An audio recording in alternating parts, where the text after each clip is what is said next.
Josh Calvin with Case Academy here.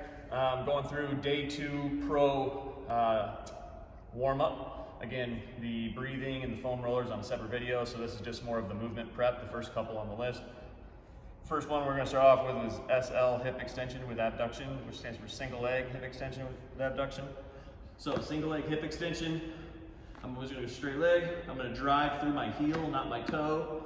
I'm going to keep my hips up, and then as I come down, I'm not going to let the ground, the foot touch the ground. I'm going to get close and bring it back up. Slow, good. Little things matter. So when we're doing these, as pitchers, we're naturally already internally rotated anyways. We don't want to reinforce that. So I want us to either be thumbs up or palms up as we're doing these. Your natural inclination is going to be here because it's more stable. I want thumbs up or palms up, or even hands on your chest and using your elbows as like wings. So that's single leg hip extension with abduction. Single leg hip rock. So you're going to get kind of like in a single leg fire hydrant position, and you're just going to drive your butt back to your heels. Again, once you get here, you can always add in some low trap activation with a little 2.5 pound weight if you want. Downward dog plus scat push-up. So we're going to do a push-up into a scat, into a downward dog. Really key on the downward dog part, I want to try to drive my head through my armpit.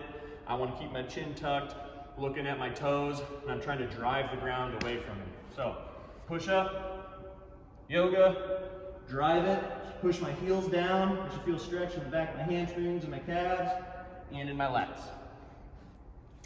From there, Spider-Man stretch. So Spider-Man, I'm trying to drive my hip down, keep my chest up, my foot's out by my hand, come back, and alternate. Single arm prone external rotation. When I'm doing these, I want to try to support my glenohumeral joint there. You can either do a half foam roller or whatever you have accessible to you. So from here, the reason we want to support it is we don't want to let our anterior shoulder glide forward. We want to try to keep it relatively supported so I can get true external rotation. And I want to always have my forehead down. And I'm just going to try and drive my external rotation while my shoulder stays down.